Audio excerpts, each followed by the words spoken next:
అంటే ఈయన ఇక్కడ ఏం చెప్తున్నాడంటే, ఇలాంటి వాడివి నువ్వు అయమేవ హితే బంధ సమాధిం అనుతిష్టసి.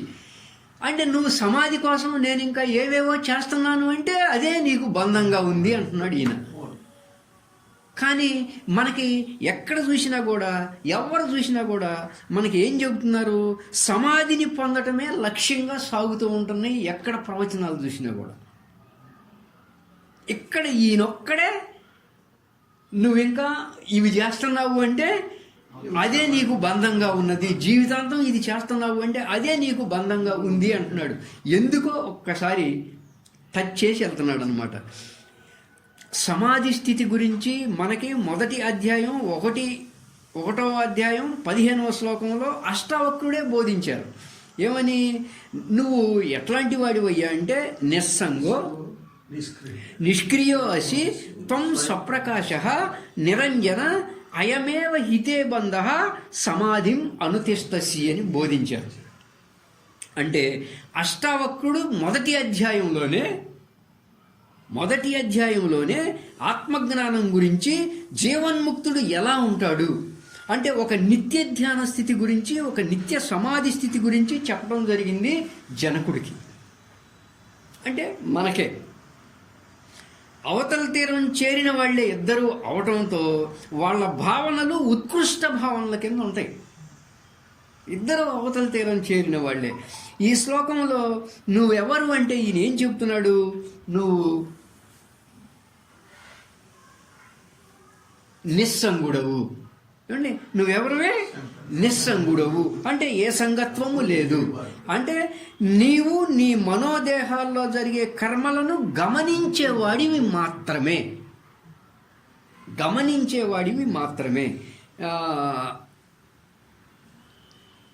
ఆకాశం మేఘాలని గమనిస్తున్నట్లుగా నీ జీవితం ఉంటుంది. ఆకాశానికి మేఘాలతో ఏ సంబంధము ఉండదు, ఏ సంగత్వము ఉండదు. ఏమండి? అలాగే భూమిపైన జరిగే వ్యవహారాలకు సూర్యుడు సాక్షిగా ఉంటాడు. ఏమండి? నువ్వు ఒక ప్రజ్ఞా సూర్యుడివి.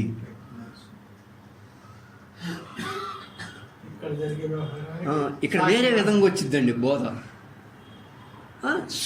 అంటే భూమిపైన జరిగే వ్యవహారాలకి సూర్యుడు సాక్షిగా ఉంటాడు. నువ్వు ఒక ప్రజ్ఞా సూర్యుడివి. ప్రజ్ఞా సూర్యుడు. అది వెరీ గుడ్ అండి. అంటే ఈ భూమిపై జరిగే ఏ వ్యవహారాలకు సూర్యుడితో సంబంధం లేదు. సూర్యుని కిరణాల ద్వారానే ఈమె భూమిపైన అన్ని వ్యవహారాలు జరుగుతూ ఉంటాయి. కానీ భూమిపైన జరిగే వ్యవహారాలన్నిటికీ సూర్యుడు కేవలం సాక్షిగా మాత్రమే ఉన్నాడు. సాక్షిగా మాత్రమే ఉండటం వల్ల ఆయన అసంగుడుగా ఉన్నాడు.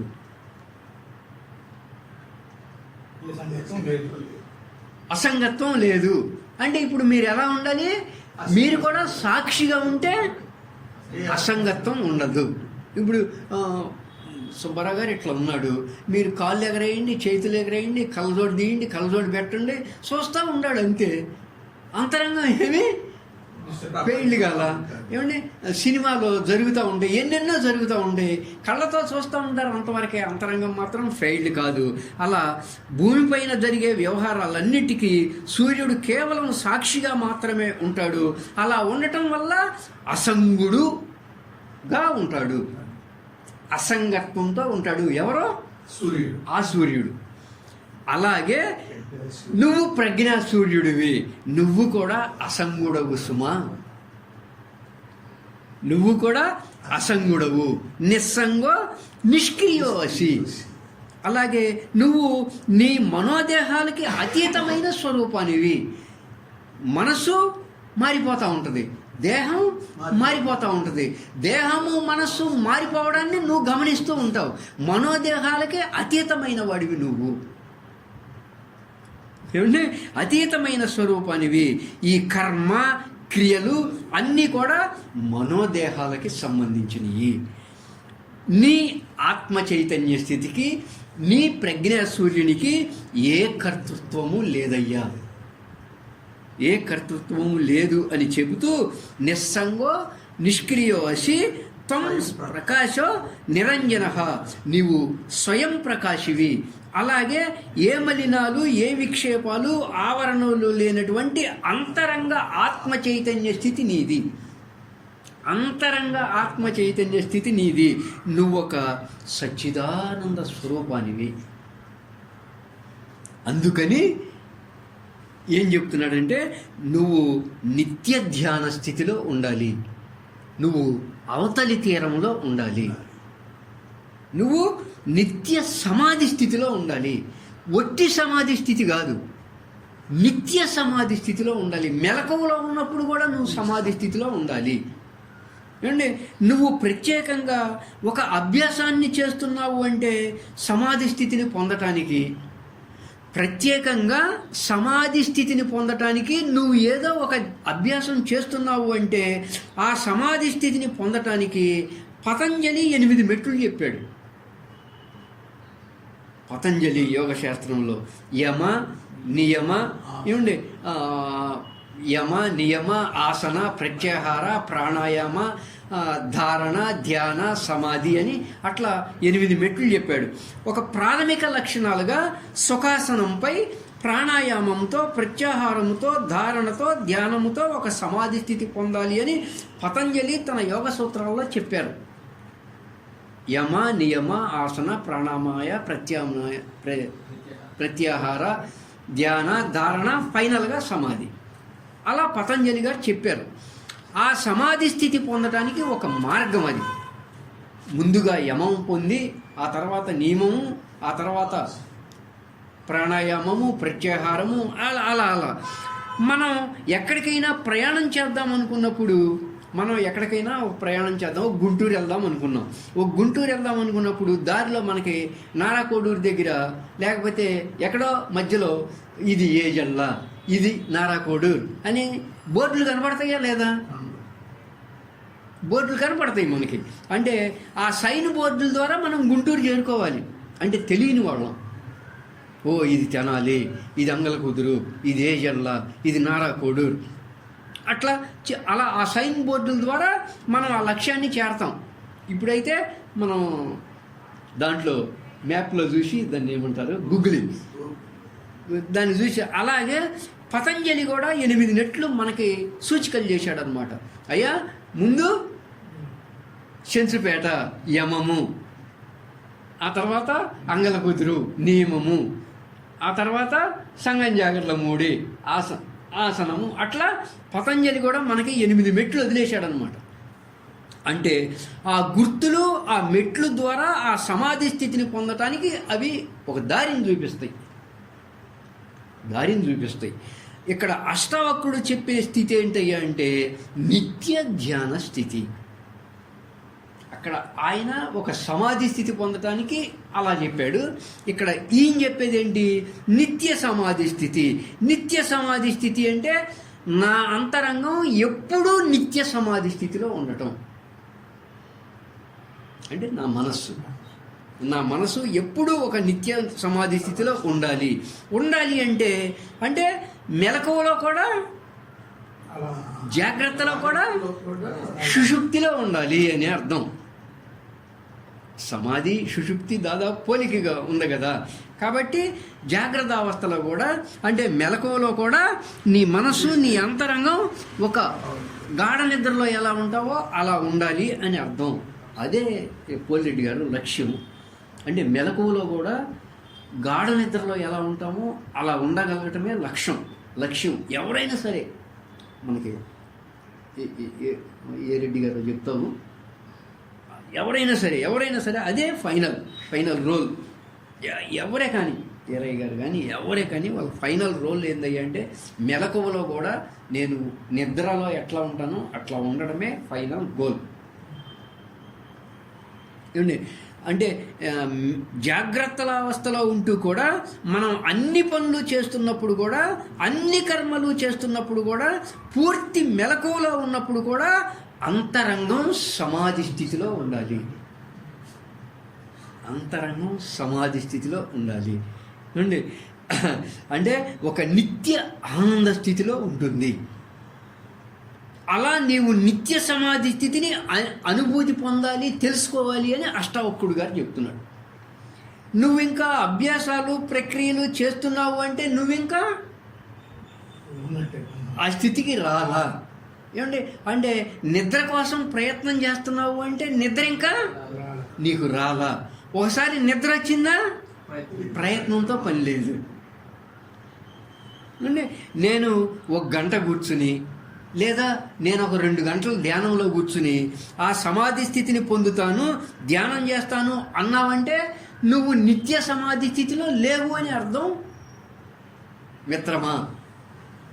ఏమండి కేవలం ఆ గంట నువ్వు ఎంతసేపు కూర్చుంటావో అంతసేపు ధ్యానము ద్వారా ఆ స్థితిని పొందాలనుకుంటున్నావు. లేదా కొన్ని రోజులు, కొన్ని వారాలు, కొన్ని నెలలు ఆ సమాధి స్థితిని పొందుతాను అని అభ్యాసాలు ప్రక్రియలు చేస్తున్నావంటే నువ్వు ఒక నిత్య ధ్యాన స్థితిలో లేవు. నువ్వు ఇంకా ఆ మార్గంలోనే ఉన్నావు. ఏది ఆ సైన్ బోర్డులు చూస్తా వెళ్తున్నావు చూసా, ఇంకా గుంటూరు చేర్ల ఏ అంగల కూతురులోనో ఏ జిల్లాలోనో ఎక్కడో స్టాక్ అయిపోయావు.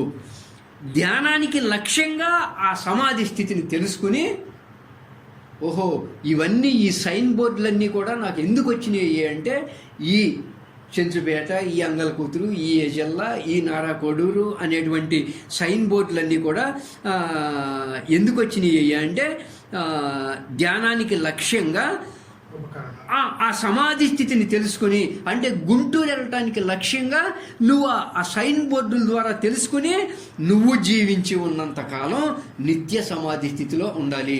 ఇక నువ్వు గుంటూరులో ఉండిపోవాలి.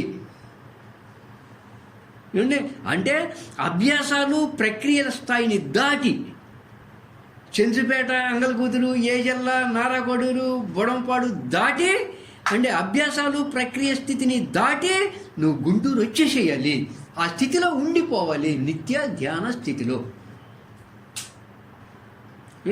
ఇంకా అభ్యాసాలు చేస్తున్నావు అంటే నీవు పూర్తిగా ఆ స్థితిని పొందలేదని అర్థం. ఏమండి అంటే సమాధిని అభ్యసిస్తున్నావు అంటే నువ్వు ఇంకా ఆ నిత్య సమాధి స్థితిని పొందలేదు అని అర్థం. నువ్వు ఇంకా ఎవరినన్నా నారా కోడూరు ఎంత దూరం ఉంది అని అడుగుతున్నావంటే దాని అర్థం ఏంటి? గుంటూరు చేరలేదు, గుంటూరు చేరలా. ఏమండి నీకు అందుకని ఈయన ఏమంటున్నాడయ్యా అంటే నీకు ఆ అభ్యాసమే బంధంగా ఉన్నది. ఇంకెక్కడ నారాకోడూరు, ఇంకెక్కడ ఏ జిల్లా అని అడుగుతున్నావంటే అదే నీకు గుంటూరు చేరటానికి ఇంజిన్ లేకుండా బంధంగా ఉన్నది అంటున్నాడు అయ్యా ఒక్క మాటలో అర్థమవటానికి. ఏమండి అది ఎలాంటిదంటే జీవితం ఒక నదీ ప్రవాహం అనుకుంటే అవతల తీరానికి చేరటం అనేది నిత్య సమాధి స్థితి. మనం అవతల తీరానికి చేరాలి అంటే ఒక పడవెక్కి అవతల తీరానికి చేరాల్సి ఉంటుంది. ఆ పడవే ఈ ధ్యాన ప్రక్రియలు అంటే మనం ఈ నది దాటి గుంటూరు అవతల తీరానికి చేరాలి అంటే ఈ సెంచుపేట, అంగల కూతురు, ఏజల్లా, నారాకోడూరు, బోడంపాడు ఇవే పడవ ప్రయాణం లాంటివి. సార్ పడవ ప్రయాణం లాంటివి అంటే ఈ ఆధ్యాత్మిక గ్రంథాల బోధన, ఈ సత్సంగాలు అన్నీ కూడా పడవ ప్రయాణం లాంటివి. ఏమండి పడవ ప్రయాణం అవసరమే. ఏమండి ఏ జిల్లా వెళ్ళకుండా, నారాకోడూరు వెళ్ళకుండా గుంటూరు వెళ్ళలేవు. పడవ ప్రయాణం అవసరమే. కానీ అవతల తీరాన్ని చేరాక గుంటూరు వెళ్ళిపోయిన తర్వాత ఇక నారాకోడూరుతో ఏ జిల్లాతో పనే ఉంది. అవతల తీరాన్ని చేరడం అంటే నిత్య సమాధి స్థితిని పొందాక ఇక మనకి ప్రక్రియలు, అభ్యాసాల అవసరం ఉండదు. అవునా సార్? అవునా? అవతల తీరానికి చేరాక కూడా పడవని నెత్తి మీద పెట్టుకొని ఏమున్నాం కదా మనం. ఏమండి అలా నువ్వు ఒక నిత్య ధ్యాన స్థితిని పొందాక ఇక ప్రక్రియలు, అభ్యాసాలే అవే నీకు బంధంగా ఉన్నాయి అని ఈ 1వ అధ్యాయం 15వ శ్లోకం యొక్క అర్థమండి. అయమేవ హితే బంధ సమాధిం అనుతిష్టసి అనే దానికి అర్థం ఇది అన్నమాట. అంటే అన్నీ దాటి నిత్య సమాధి స్థితిని పొందాలి. ఎందుకయ్యా ధ్యానం చేస్తున్నావు? సమాధిని పొందటానికి. అంటే నువ్వు ఇంకా ఉండవు. ఇంకా అనుష్ఠానం చేస్తున్నావు అంటే, అభ్యసిస్తున్నావు అంటే నువ్వింకా ఆ స్థితిని పొందలా, ఇంకా గుంటూరు చేరలా అనే ఉత్కృష్ట భావాన్ని ఈ శ్లోకంలో చెప్తున్నారనమాట. అది సమాధి అనుతిష్టసి అంటే కొందరు ఇదేంట్రా బాబు సమాధి చేయటం తప్ప అని అనుకుంటారేమోనని మధ్యలో సుబ్బారావు గారు దీన్ని అత్యంత ప్రయాసతో తీసుకొచ్చి కూర్చోబెట్టాడు దీన్ని. అంటే ఆయన తెలుసుకుంటానికి ముందు ఎందుకు చెబుతున్నాడు అసలు ఇది, మనం ఎన్నాళ్ళు చేసింది సమాధి కోసమే కదా, ధ్యానం చేస్తుంది, నీకు ఈ సమాధే బంధంగా ఉందని ఎందుకు అన్నాడు అని విపరీతంగా ఆలోచన చేసి రాసిన ఇదండి. అర్థమైందా సార్? అంటే ధ్యానం ఒక మార్గంగా మనం సాక్షితత్వాన్ని పొందాలి, నిత్య సమాధి స్థితిని పొందాలి. ధ్యానం ఒక మార్గంగా, ధ్యానం లేకుండా సాక్షితత్వాన్ని పొందలేము. సెంచుపేట, అంగలకూతురు, ఏజల్లా, నారాకోడూరు, బుడంపాడు లేకుండా గుంటూరు వెళ్ళలేము ఏమండి. కానీ గుంటూరు వెళ్ళిన తర్వాత దీంతో పని లేదు. గుంటూరు సాక్షితత్వం, గుంటూరు నిత్య సమాధి స్థితి, ఈ మధ్యలో ఉన్నవన్నీ కూడా ప్రక్రియలు. ఓకేనా సార్? బాగా అర్థమైందా? కాబట్టి నేను ఈ మనసు ఆలోచనల్ని నియంత్రించుకోవాలి, నేను దేహంతో ఫలానా కర్మలు చెయ్యాలి, ఫలానా కర్మలు చేయకూడదు, ఇలా అభ్యాసాలు ప్రక్రియలు వాటితోనే నువ్వు నిరంతరంగా ఉంటే నువ్వు మనోదేహేంద్రియాలతో తాదాత్మ్యించిందే ఉంటావు, నువ్వు బంధంలోనే ఇరుక్కుపోయి ఉంటావు. ఏ జనంలో పోలిరెడ్డి గారితో మాట్లాడతానో, నారాకోడూరులో రాము గారితో మాట్లాడతానో ఇక్కడే ఉంటావు ఇక ఏమండి. అలా కాకుండా నేను ఆకాశంలో నిస్సంగత్వుణ్ణి, సూర్యునిలా ఏ కర్తృత్వ భావన భోక్తృత్వ భావన లేనివాణ్ణి, స్వయం ప్రకాశకుణ్ణి, ఏ దోషములు అంటని వాణ్ణి, ఒక చైతన్య స్వరూపాన్ని నేను అని తెలుసుకుని సాక్షితత్వంతో నీ మనోదేహాల్ని గమనించేవాడిలాగా ఉంటే నీకు ఏ బంధము ఉండదు, ముక్తుడుగా ఉంటావు, ముక్తుడుగా ఉంటావు. ఓకేనా సార్? సాక్షితత్వం అంటే చాలా అయిపోయినాయి మనకి. ఇక్కడ మళ్ళీ సాక్షితత్వం అంటే మన అంతరంగం ఎప్పుడు కూడా గాఢ సముద్రపు లోతుల్లో ఉన్నటువంటి ఒక నిశ్చల నీరవ నిర్వాణ స్థితిలోనే, అంటే ఏ అలలు లేనటువంటి ప్రశాంత స్థితిలోనే ఉంటుంది. అంటే తిరిగి మరలా అలల్లోకి వచ్చేసి ఈ అలల్లో ద్వంద్వాలతో తాదాత్మ్యం చెందటం అనేది ఉండదు. ఒకసారి గుంటూరు చేరిన తర్వాత, అవతల తీరం చేరిన తర్వాత ఇక దీంతో పని లేదు.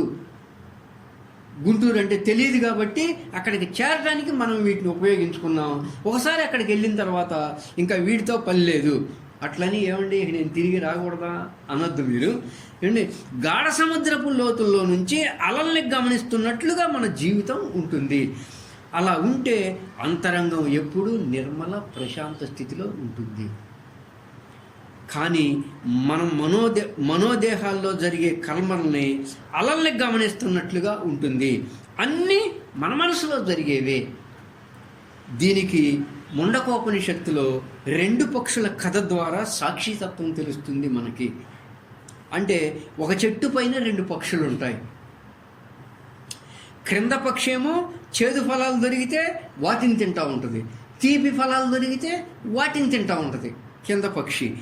అంటే మనలోని మనోదేహాలతో తాదాత్మ్యం చెంది జీవిత ఫలాలను అనుభవించే జీవత్వము క్రింద పక్షి. అంటే ఇప్పుడు మనం అనుభవించేటువంటిది జీవత్వంతో అనుభవించేది ఏదైతే ఉందో అది క్రింద పక్షి. మనం ఆనందానికి సంబంధించిన ఫలాలని అనుభవిస్తున్నాం, దుఃఖానికి సంబంధించిన ఫలాలని ఎందుకు వచ్చిందిరా ఈ బాధ అని అనుభవిస్తున్నామా లేదా? అంటే ఇప్పుడు మనం క్రింద పక్షులం, క్రింద పక్షిమి. మనకి పైన ఒక పక్షి ఉందంట ఏమంటే, ఆ పైన పక్షి ఏమో కేవలం క్రింద పక్షి ఏం తింటుందా అని కేవలం చూస్తూ ఉంటుంది. అది తీయని ఫలాలను దొరికినా చూస్తూ ఉంటుంది, ఇది చేదు ఫలాలను దొరికినా చూస్తూ ఉంటుంది. సాక్షితత్వం అంటే పైన ఉన్న పక్షి క్రింద పక్షిని చూస్తున్నట్లుగా ఉండాలి మనం. ఏమండి అంటే ఒక సాక్షితత్వంతో ఈ మనోదేహాలతో మన జీవిత ఫలాల్ని అనుభవించే వాటిని గమనించేవాడిలాగా ఉండటము అని 2 పక్షుల కథ చెబుతారు ఉపనిషత్తులు. రెండు పక్షులు మనలోనే ఉన్నాయి. ఏమండి, క్రింద పక్షి ఏంటంటే మనం మనోదేహాలతో చేసే కర్మలు, ఈ జీవిత ఫలాల్ని అనుభవిస్తూ ఉంటాం. ఏం చేస్తామో అనుభవిస్తూ ఉంటాం. కానీ మనలోనే పైన పక్షి ఉందన్నమాట. అది నువ్వు చేసే వాటిని కేవలం గమనిస్తూ ఉంటుంది. నువ్వు అలా ఉండాలి. ఏమంటే పైన పక్షేమో సాక్షితత్వం. సాక్షితత్వంతో ఈ మనోదేహాల్లో జరిగే కర్మల్ని గమనిస్తూ ఉంటుంది పై పక్షి. ఈ సాక్షితత్వాన్ని తెలుసుకోవడమే జ్ఞానోదయం అంటే. జ్ఞానోదయం అంటే ఏందయ్యా అంటే, ఎస్, నాలోనే రెండు పక్షులు ఉన్నాయి. ఒక పక్షి అసలు ఏమి చేయదు. కింద పక్షి ఏం తింటుందో అది చూస్తూ ఉంటుంది అంతవరకే. రమణ మహర్షి గారు జ్ఞానోదయం పొందారు. ఇలాంటి జ్ఞానోదయం రమణ భగవానుల వారు పొందారు. ఇటువంటి జ్ఞానోదయం రమణ భగవానుల వారు పొందిన తర్వాత ఆయన అంతరంగం ఎప్పుడూ నిత్యం ప్రశాంతంగా ఉంది. జీవితం చివరి క్షణం వరకు చిరునవ్వుతో, ఆఖరికి మరణాన్ని సైతం చిరునవ్వుతో దర్శించారు ఆయన. ఇటువంటి సాక్షితత్వంతో. కింద పక్షి నేను చస్తున్నా, నేను బతుకుతున్నా, ఏదేదో అంటది. కానీ పైన పక్షి దానికి ఏం పట్టదు అసలు. అటువంటి సాక్షితత్వంతో రమణ భగవానుల వారు మరణాన్ని సైతం సాక్షిగా చూస్తారు. మనోదేహాల్లో మృత్యువును సైతం సాక్షిగా చూస్తారు వాళ్ళు. రామకృష్ణ పరమహంస, స్వామి వివేకానంద. ఆ భావం రావడం జ్ఞానోదయం. వేరే ఏం లేదు.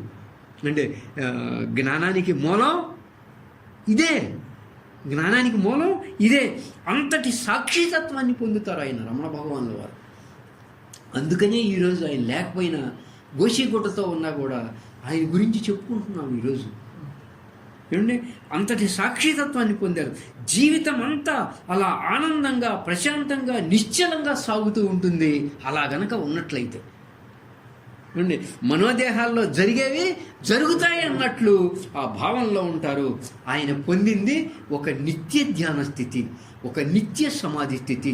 రమణ భగవానుల వారు పొందింది అష్టావక్రుడు చెప్పినటువంటి ఒక సాక్షితత్వ స్థితిని.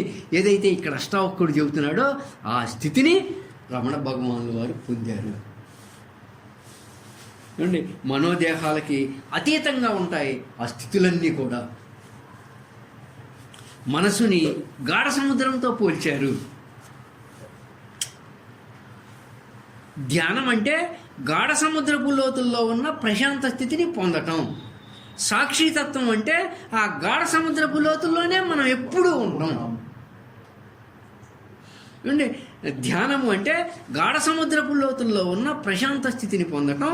సాక్షితత్వం అంటే ఆ గాఢ సముద్రపు లోతుల్లోనే మనం ఎప్పుడు ఉంటాం.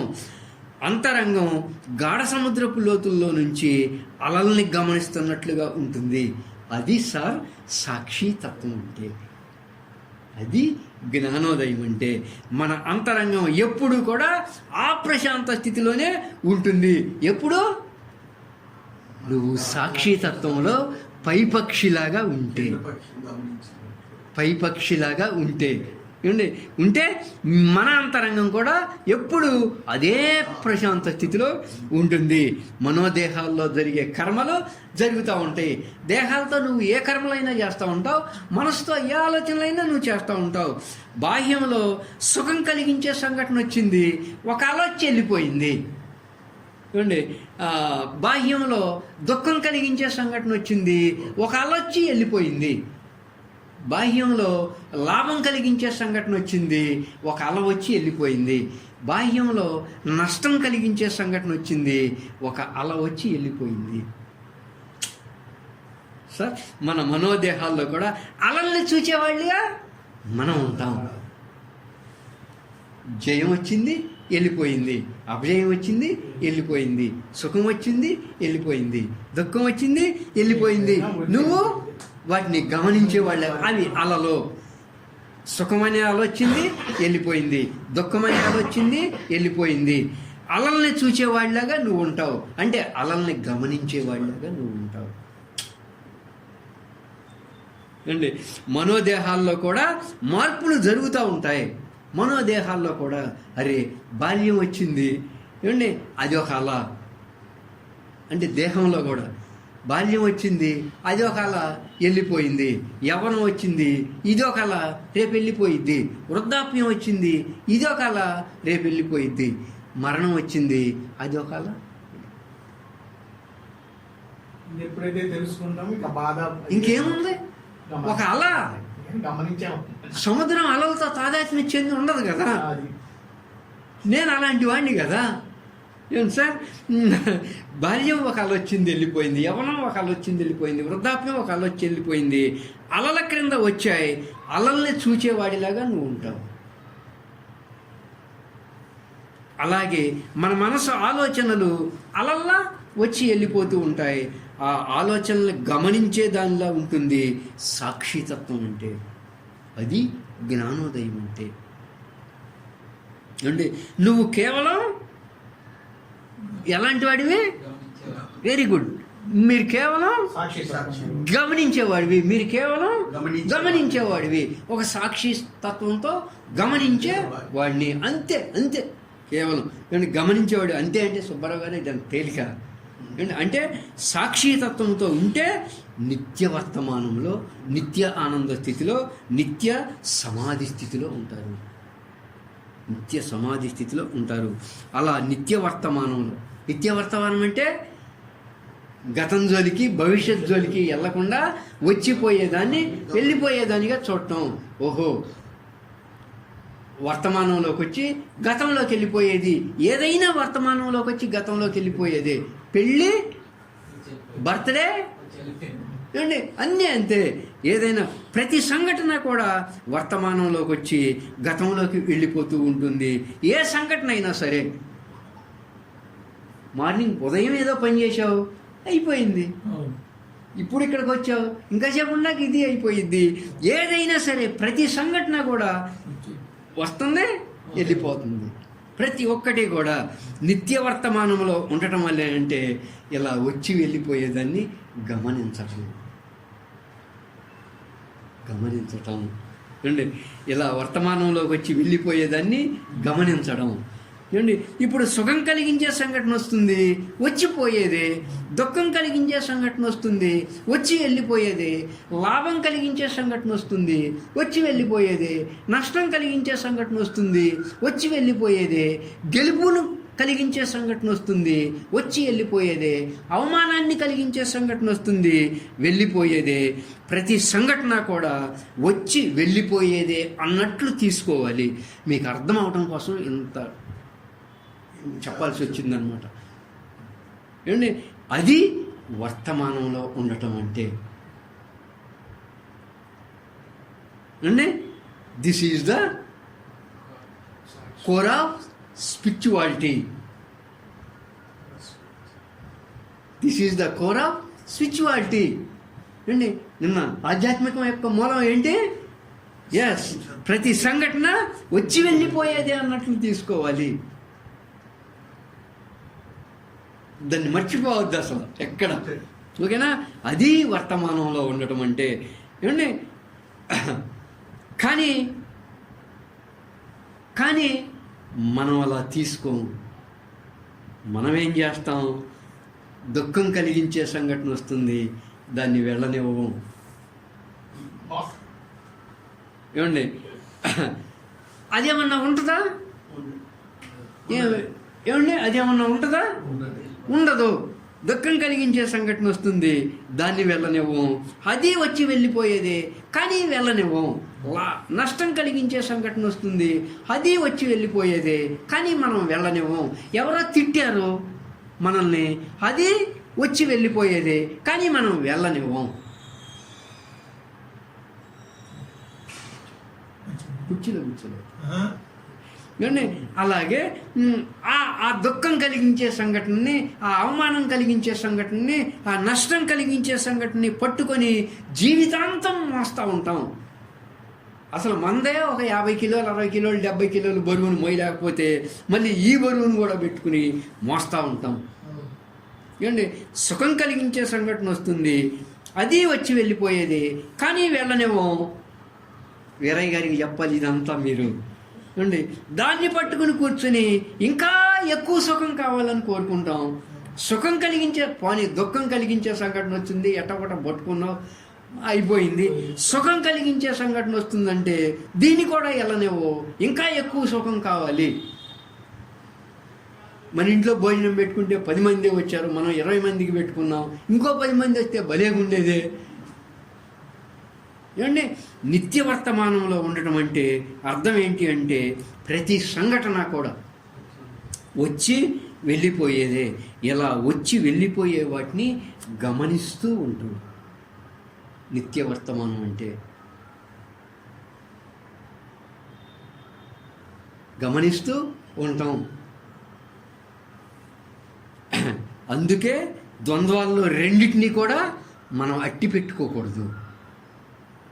ద్వంద్వాల్లో రెండింటినీ కూడా మనం అంటి పెట్టుకోకూడదు. అష్టావక్రుడు చెప్పింది ఏంటయ్యా అంటే, ఓ రాజా, ఈ విషయాలనేవి ద్వంద్వాల్లా ఉంటాయి. వాటిని నువ్వేం అంటి పెట్టుకోవద్దు, అవి వచ్చి వెళ్ళిపోయేవే అన్నట్లు చూడు. అదే నిత్య వర్తమానంలో ఉండటం అంటే. కానీ మనందరం కూడా ఒక దుఃఖం కలిగించే సంఘటన వస్తుంది, అది వచ్చి వెళ్ళిపోయేది, కానీ వెళ్ళనివ్వం. ఒక నష్టం కలిగించే సంఘటన వస్తుంది, అది వచ్చి వెళ్ళిపోయేది, కానీ వెళ్ళనివ్వం. ఒక అవమానం కలిగించే సంఘటన వస్తుంది, అది వచ్చి వెళ్ళిపోయేది, కానీ వెళ్ళనివ్వం. మనం దాన్ని పట్టు కూర్చుంటాం, దాన్ని మనసులో భారంగా పెట్టుకొని జీవితాంతం మోస్తూ ఉంటాం అండి. అలాగే సుఖం కలిగించే సంఘటన వస్తుంది, దాన్ని వెళ్ళనివ్వం. ఏమండి, ఎలా పట్టుకుంటాం దాన్ని? మన అబ్బాయి వచ్చేసి, నాన్న 10th క్లాస్ పాస్ అయ్యాను అంటే, స్కూల్ ఫస్ట్ వచ్చావా అంటాం. నాన్న నేను స్కూల్ ఫస్ట్ వచ్చాను నాన్న అంటే, జిల్లా ఫస్ట్ వచ్చావంటరా అంటాం. ఏంటి అంటే సుఖం కలిగించే సంఘటన వస్తుంది, దాన్ని పక్క వాళ్ళతో పోల్చుకుంటూ, అరే వాళ్ళ అబ్బాయి జిల్లా ఫస్ట్ వచ్చాడురా, నువ్వు మన స్కూల్ ఫస్టేనా వచ్చింది అని పక్క వాళ్ళతో పోల్చుకుంటూ, పోలిక లేకపోవడం అనేది దేంతో సమానం అని చెప్పుకున్నాం మనం? అమృతంతో సమానం. పోలిక లేకపోతే అమృతమే అని చెప్పుకున్నాం మనం. ఏమండి, పక్క వాళ్ళతో పోల్చుకుంటూ ఉంటాం పోటీతత్వంగా. వాళ్ళ అబ్బాయి చూడరు అసలు ఎట్లున్నాడు, వాళ్ళకి ఎంత సుఖం లభించిందని అంటే దుఃఖానికి కారణం తక్కువ సుఖం, పక్క వాళ్ళతో పోల్చుకోవడం. ఇలా వచ్చి వెళ్ళిపోయేదాన్ని అలా వెళ్ళనివ్వకుండా పట్టుకొని కూర్చోవడం. అలా కాకుండా మిత్రులారా, ఒక నిత్య వర్తమానంలో ఉంటూ, ఒక సాక్షితత్వంతో ఉంటూ, అలా నీ మనోదేహాల్ని గమనించేవాడిలాగా ఉంటే గనక నీకు ఏ బంధము ఉండదు. నిస్సంగ, నీకు ఏ సంగత్వము ఉండదు. నిష్క్రియ అసి, నీకు ఏ కర్తృత్వ భావము భోకృత్వ భావము ఉండదు. స్వయం ప్రకాశ, నువ్వు స్వయం ప్రకాశకుడిలాగా, ఒక సూర్యుడిలాగా, నీలో ప్రజ్ఞా సూర్యుడిలాగా ఉంటావు. అలాగే నిరంజన, ఏ దోషాలు మరణాలు లేనటువంటి ఒక నిత్య ముక్త స్థితిలో ఉంటావు.